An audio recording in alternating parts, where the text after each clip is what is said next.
So hi guys, welcome back to new video. This is Nasheer from Nasheer lifestyle. ఇంకా మన last వీడియోలో వచ్చేసి పులిచింద్ర project full video చేసాం కదా. ఇంకా వీడియో స్టార్టింగ్ లో ఒక మాట అయితే చెప్పాను నేను. అదేంటంటే పులిచింద్ర ప్రాజెక్ట్ చూడడానికి వెళ్ళిన వాళ్ళైతే చాలా మంది ప్రాజెక్ట్ దగ్గర నుంచి ఒక 11 కిలోమీటర్స్ దూరంలో ఉండే కోట్లింగల్ గుడి చూడడానికి ఖచ్చితంగా వెళ్తారని. ఇంకా వీడియో లాస్ట్ లో చెప్పా కదా, నెక్స్ట్ వీడియో వచ్చేసి కోట్లింగల్ గుడి మీద చేస్తా అని. So finally the video is here. ఇంకా ఈ టెంపుల్ రూట్ వచ్చేసి నెమలిపురి వెళ్ళేటప్పుడు మీకు లెఫ్ట్ సైడ్ బంక్ కానొస్తుందని చెప్పా కదా. ఆ బంక్ స్ట్రైట్ గా వస్తే మీకు 6 కిలోమీటర్స్ తర్వాత పులిచింద్ర బోర్డు అయితే కానొస్తుంది రైట్ సైడ్. ఇంకా మీరు ఆ రోడ్ స్ట్రైట్ గా వస్తున్నప్పుడు మీకు రైట్ సైడ్ పులిచింద్ర ప్రాజెక్ట్ బోర్డు కానొస్తుందని చెప్పా కదా. ఇంకా రోడ్ దగ్గర రైట్ టర్న్ తీసుకుని లోపలికి వెళ్తే మీకు పులిచింద్ర ప్రాజెక్ట్ అయితే కానొస్తుంది. ఇంకా రైట్ టర్న్ తీసుకోకుండా స్ట్రైట్ గా వస్తే మీకు 11 కిలోమీటర్స్ తర్వాత ఈ గుడి అయితే కానొస్తుంది. ఇంకా మీరు ఆ రోడ్ స్ట్రైట్ గా వస్తున్నప్పుడు ఒక 7 to 8 కిలోమీటర్స్ తర్వాత అయితే మీకు ఫ్యాక్టరీ అయితే కానొస్తుంది. ఇంకా ఆ ఫ్యాక్టరీ నేమ్ వచ్చేసి జువారీ సిమెంట్. ఇంకా ఫ్యాక్టరీ ఉన్న ఊరి దగ్గర నుంచి మీరు లెఫ్ట్ సైడ్ తీసుకోవాలి. లెఫ్ట్ సైడ్ తీసుకుంటే ఒక మెయిన్ రోడ్ వస్తుంది. ఆ మెయిన్ రోడ్ వచ్చేసి జగ్గపేట వెళ్ళే రూట్ అది. ఇంకా ఆ ఊరు నుండి జగ్గపేట వెళ్ళే రూట్ కి అయితే రావాలి. మీరు వెళ్ళేటప్పుడు మీకు రైట్ సైడ్ టెంపుల్ అయితే కానొస్తుంది. ఇంకా ఈ పరమేశ్వర గుడి అయితే మీకు అయితే చాలా స్పెషల్. ఎందుకంటే గుడి చుట్టూ మొత్తం అయితే కోటి లింగాలు అయితే ఉంటాయి.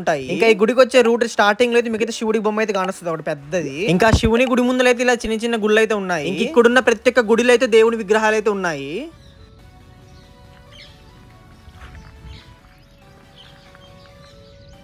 ఇంక ఇప్పుడు మీరు చూసేది వచ్చేసి గుడికి ముందు వైపు మీ వెనకాల కానొస్తున్నాయి కదా అయ్యే లింగాలు. ఈ గుడి చుట్టూ మొత్తం ఇలాంటి కోటి లింగాలు అయితే ఉంటాయి. ఇంకా ఈ కోటి లింగాలు అయితే గుడికి ముందు వైపు అలాగే గుడికి లోపల వైపు కూడా ఉన్నాయి. ఇంక ఇప్పుడు మీరు చూస్తున్న లింగాలు వచ్చేసి గుడికి ముందు వైపు ఉన్న లింగాలు.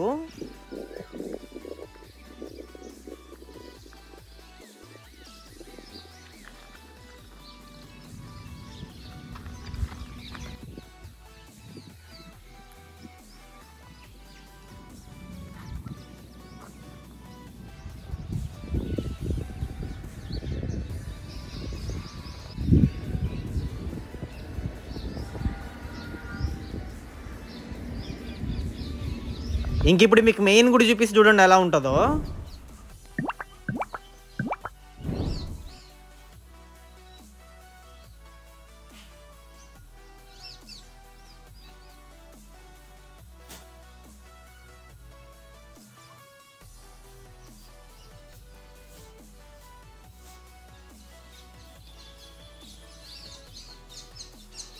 ఇంకా బయట సైడ్ నుంచి గుడి చూడడానికి ఇలా ఉంటది.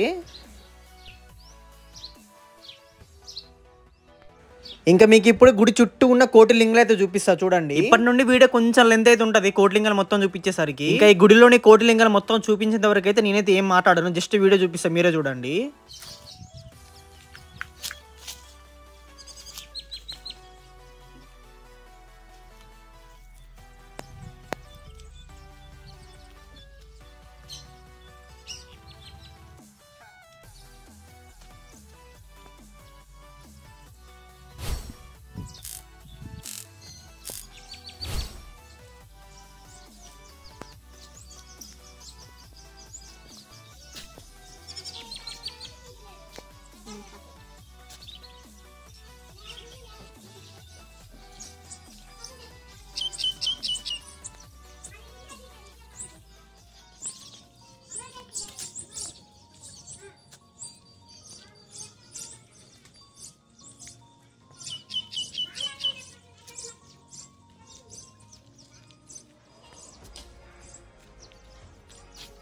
బయట కూడా ఉన్నాయి ఇంకా.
అదేరా చెప్పనీకి ఉంటుంది.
వెళ్ళనా తేలే. ఇంక ఇప్పుడు మీరు చూస్తున్నది వచ్చేసి గుడికి వెనకాల వైపు ఇది. ఇంకా ఈ వీడియో లాస్ట్ వరకు చూసినందుకే అందరికీ థ్యాంక్ యూ సో మచ్. ఇంకా ఎండ్ వరకు చూసారు కాబట్టి ఈ వీడియో ఎంతో కొంత నచ్చే ఉంటుంది. మరి ఈ వీడియో నచ్చితే ప్లీజ్ ఒక లైక్ చేసి మన ఛానల్ ఇప్పుడే సబ్స్క్రైబ్ చేసుకోండి. అలాగే మీ ఫ్రెండ్స్ అండ్ ఫ్యామిలీ మెంబర్స్ ఖచ్చితంగా షేర్ చేయండి. ఇంకొక వీడియోతో మళ్ళీ కలుస్తాం. అంతవరకు tata bye bye and see you.